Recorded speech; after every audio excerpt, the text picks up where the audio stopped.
আসসালামু আলাইকুম। প্রিয় দর্শক, কোনো ব্যক্তি যদি 15 লক্ষ টাকা আয় করে বা 20 লক্ষ টাকা আয় করে, তাকে কত টাকা ট্যাক্স দিতে হবে? সে যদি সরকারি অথবা বেসরকারি যে কোনো চাকরিজীবী হয়ে থাকে, তাহলে তাকে ইনকাম ট্যাক্স জমা দিতে হবে। অর্থাৎ কোনো ব্যক্তির বেতন যদি 40,000 টাকার উপরে হয়, তাহলে কিন্তু তাকে ট্যাক্স দিতে হবে। এই ট্যাক্সটা অনেক সময় কিন্তু যেখানে আপনি চাকরি করেন সেখান থেকে কেটে রাখে। যদি কোনো ব্যক্তির অফিস থেকেই ট্যাক্স কেটে রাখে, তাহলে রিটার্ন জমা দিলে আবার তাকে ট্যাক্স দিতে হবে কিনা, এই বিষয়টা নিয়ে কথা বলবো। আমি অ্যাডভোকেট আতিয়া শিকদার, ঢাকা জজ কোর্টে নিয়মিত আইন প্র্যাকটিস করি। একই সাথে আয়কর আইনজীবী হিসেবেও কাজ করে যাচ্ছি। সে কারণে আমি আমার ভিডিওর মাধ্যমে জানাতে চাচ্ছি, মানুষ যাতে তাদের অধিকারটা সম্পর্কে সচেতন হয়। Equity aids the vigilant and not the indolent. যে ব্যক্তি তার অধিকার সম্পর্কে সজাগ নয়, সে ব্যক্তি তার অধিকার সংরক্ষণের যোগ্য নয়। কোনো ব্যক্তি যদি তার অধিকারের উপরে ঘুমিয়ে থাকে, তাহলে সে সেই অধিকার সংরক্ষণের যোগ্য নয়। অর্থাৎ আপনার অধিকার আপনাকেই অর্জন করতে হবে, আপনার অধিকার আপনাকেই ধরে রাখতে হবে। অন্য কেউ আপনাকে এসে অর্জন করে দিবে না, আর ওই অধিকার আপনাকে কেউ এনে দিবে না।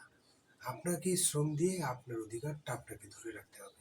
এনিওয়ে, ট্যাক্সেবল ইনকাম, যদি কারো ট্যাক্সেবল ইনকাম থাকে তাহলে কিন্তু তাকে ট্যাক্স দিতে হবে। যদি ট্যাক্স না দেয় তাহলে কি হবে? দেখুন, কোনো ব্যক্তির ট্যাক্সেবল ইনকাম আছে, অর্থাৎ ইনকাম ট্যাক্স জমা দিতে হবে এরকম আয় আছে, সে জমা দিচ্ছে না, তাহলে যদি অডিটে পড়ে অথবা নোটিশ দেয়, তাহলে কিন্তু আপনার জরিমানা সহ আপনাকে ট্যাক্স জমা দিতে হবে। সুবিধা অসুবিধাটা হলো কি, আপনি যদি সময় মতো সরকারের ঘরে ট্যাক্স জমা দেন, তাহলে আপনি অনেক রিবেট আছে যেগুলো আপনাকে ট্যাক্স দিতে হবে না। আপনার ডিপিএস যদি করেন, তাহলে বছরে 1,20,000 টাকা ফ্রি, কোনো ট্যাক্স দিতে হবে না। যদি ইনভেস্ট করেন, এই ইনভেস্টে অনেক অনেক রেয়াতের ব্যবস্থা আছে বা রিবেটের ব্যবস্থা আছে। এই জন্য, যেমন যদি আপনি সঞ্চয়পত্র রাখেন, যে আরও অন্যান্য খাতে যদি আপনি সঞ্চয় করে থাকেন, ডিপিএস করেন বা ইনভেস্ট করেন, সেখানে আপনাকে ট্যাক্স দিতে হবে না। তাহলে যদি ট্যাক্স দিতে না হয়, তাহলে এই জিনিসগুলো আপনি ছাড় পাবেন। তবে যদি আপনি না মানেন, নির্ধারিত সময়ের মধ্যে যদি ট্যাক্স জমা না দেন, তাহলে আপনাকে জরিমানা দিতে হবে। 15 লাখ টাকায় যেখানে দিতে হতো আপনাকে 50,000 টাকা, সেখানে আপনাকে দিতে হবে 2 লাখ 3 লাখ টাকা, এরকম একটা জরিমানা হয়ে যেতে পারে। কারণ অন্যান্য বিষয়ে যখন নাকি আপনার ট্যাক্সেবল ট্যাক্স রিবেট থাকে বা ট্যাক্স ফ্রি থাকে, ওইগুলোও তখন ট্যাক্স দিতে হয়। যাই হোক, আমাদেরকে ট্যাক্স ক্যালকুলেশন করার আগে সর্বপ্রথম চিন্তা করতে হয় 4টা বিষয়। ট্যাক্সেবল ইনকাম কত টাকা, অর্থাৎ আপনাকে কত টাকা ট্যাক্স দিতে হবে, একটা বিষয়। 2 নম্বরে চিন্তা করতে হয় নেট ট্যাক্স লায়াবিলিটি, কত টাকা আপনার কর আসলো, এটা হলো income, taxable income. Taxable income ধরুন 20 লাখ টাকা, এটা হলো পুরো 20 লাখ টাকার উপরে ট্যাক্স দিতে হবে। আর নেট ট্যাক্স লায়াবিলিটি হলো কি, কত টাকা আপনাকে সরকারের ঘরে কর দিতে হবে। ক্যালকুলেশন অফ অ্যাকচুয়াল ইনভেস্টমেন্ট, কত টাকা আপনি ইনভেস্ট করছেন, ইনভেস্টের উপরে আপনি রেয়াত পাবেন বা ফ্রি, কোনো ট্যাক্স দিতে হবে না, এটা আপনি রিবেট পাবেন। আর এটা হলো রিবেট অন ইনভেস্টমেন্ট, ওই যে ইনভেস্ট করেছেন সেখান থেকে আপনি ফ্রি, যে ডিপিএস, যেমন ডিপিএস যদি করেন তাহলে 1,20,000 টাকা ফ্রি, এটা কোনো ট্যাক্স দিতে হবে না, এই সুবিধাটা আপনাকে সরকার দিয়ে দিচ্ছে। তো এই 4টা যখন আমরা বিবেচনা করব, তখন আমরা ক্যালকুলেশন করতে খুব ইজি হবে। ধরুন, কোনো ব্যক্তির চাকরি থেকে আয় 20 লাখ টাকা, তো 20 লাখ টাকা যখন আমরা ক্যালকুলেশন করব, তখন প্রথমেই আমাকে বাদ দিতে হবে 20 লাখ টাকার 3/1 অথবা 5 লক্ষ টাকা। চাকরি থেকে আয় থাকলে তো 3 ভাগের, যদি 20 লাখ টাকা 3/1 আমাদের আসে মোটামুটি 3/1 6 লাখ টাকা, অথবা 5 লাখ, যেটি কম সেটি। তাহলে আমাদের এই 5 লাখ টাকা নিতে হবে। 5 লাখ টাকা নেওয়ার পরে আমাদেরকে চিন্তা করবে কত টাকা রইলো। তাহলে 20 লাখ টাকা যদি থেকে যদি আমরা 5 লাখ টাকা মাইনাস করি, থাকে আমাদের 15 লাখ টাকা।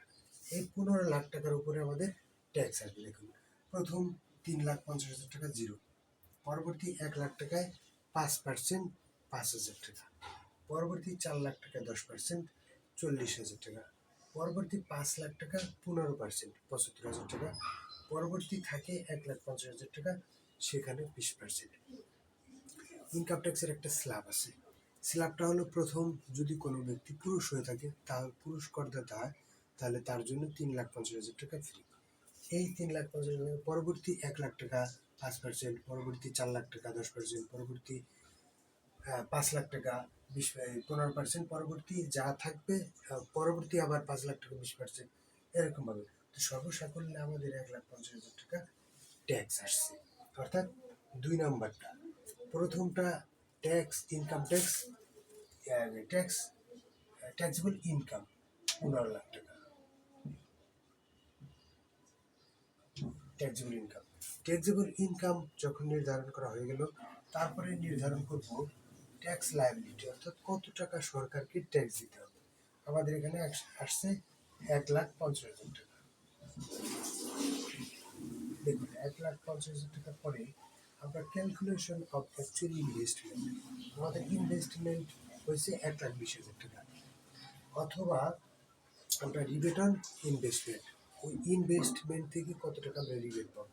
সেখানে আমরা হিসেব করে দেখছি যে 15 লাখ টাকার 3% হলো আপনার আসে 45,000 টাকা, অথবা 1,20,000 টাকার মাইনাস হবে হলো 15%, সেখানে 18,000 টাকা। দুইটার মধ্যে যেটা কম হবে সেটা হবে আপনার অ্যাকচুয়াল ইনভেস্টমেন্ট। তো এইখান থেকে 1,50,000 টাকা থেকে আমাদের 18,000 টাকা মাইনাস হবে, তো আমাদের থাকে 1,32,000 টাকা। তো এই 1,32,000 টাকা সরকারকে দিলেই আপনার ট্যাক্সেবল ট্যাক্স লায়াবিলিটি যে, সেটা আপনার নীল হয়ে যাবে, এবং পরবর্তীতে আপনারা একটা রিসিপ্ট পাবেন। তো এইটা আপনি পেমেন্ট করবেন, আপনি বিকাশ, নগদ, রেকর্ডের মাধ্যমে পেমেন্ট করতে পারবেন। এছাড়া আপনি যদি আরও কমাতে চান, যে আপনি 1,32,000 টাকা আসছে, আরও কমানোর ব্যবস্থা করা যায় কিনা, সেক্ষেত্রেও করা যায়। যদি আপনার কোনো ইনভেস্ট থাকে অন্য বিষয়ে, তারপরে মিউনিসিপ্যাল কোনো বাড়ি ভাড়ার বা কোনো যদি কার থাকে, বা অন্যান্য বিষয়ে যদি কোনো আপনি ট্যাক্স দিয়ে থাকেন, পরবর্তী যদি কোনো স্যালারি থেকে কোনো ট্যাক্স কেটে থাকে, টিডিএস, এই বিষয়গুলো সব মাইনাস হবে। মাইনাস হওয়ার পরে যতটুকু থাকবে ততটুকু নিয়ে হলো আপনার ট্যাক্স দিতে হবে।